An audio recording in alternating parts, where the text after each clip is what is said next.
Assalamualaikum warahmatullahi wabarakatuh. Kami dari kelompok 9 ingin memaparkan materi tentang hadis pendidikan agama. Di sini ada saya, Mailan S. Suleman dengan NIM 2252077. Dan di sini ada Dela Ikayor dengan NIM 221052071. Baik, langsung saja kita masuk pada materi apa itu hadis. Hadis merupakan salah satu dasar pendidikan Islam selain Al-Quran, di mana dasar adalah sesuatu yang sangat penting.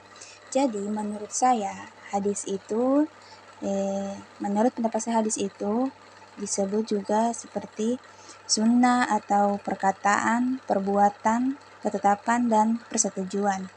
Baik, di sini ada pembicaraan hadis tentang prinsip-prinsip pendidikan. Pendidikan dalam konsep Islam adalah memelihara, membesarkan, dan mendidik yang sekaligus mengandung makna mengajar. Di sini ada hadis tentang prinsip-prinsip pendidikan, yang artinya barang siapa mempelajari suatu ilmu yang tidak untuk memicu kepribadian Allah, tapi hanya untuk mendapatkan nilai-nilai dari kehidupan duniawi, maka ia tidak akan memicu harumnya surga. Riwayat Ahmad, Abu dan Ibnu Majah.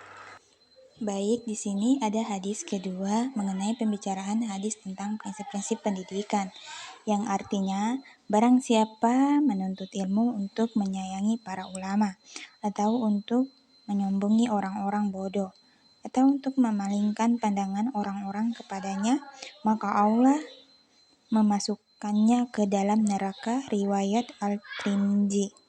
Kemudian di sini ada dasar pendidikan Islam, yaitu Al-Quran dan As-Sunnah sebagai dasar dan acuan dalam memberlakukan pendidikan Islam di lembaga pendidikan, baik di sekolah maupun pesantren dan lembaga lainnya.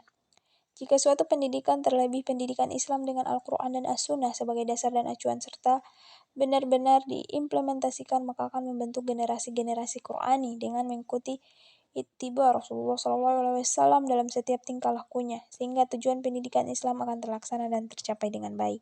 Kemudian di sini ada faktor-faktor pendidik. Yang pertama adalah faktor pendidik, di mana guru atau pendidik adalah siapa saja yang bertanggung jawab terhadap perkembangan peserta didik dan bertugas untuk mengupayakan perkembangan potensi peserta didik, baik potensi kognitif dan efektif maupun psikomotorik.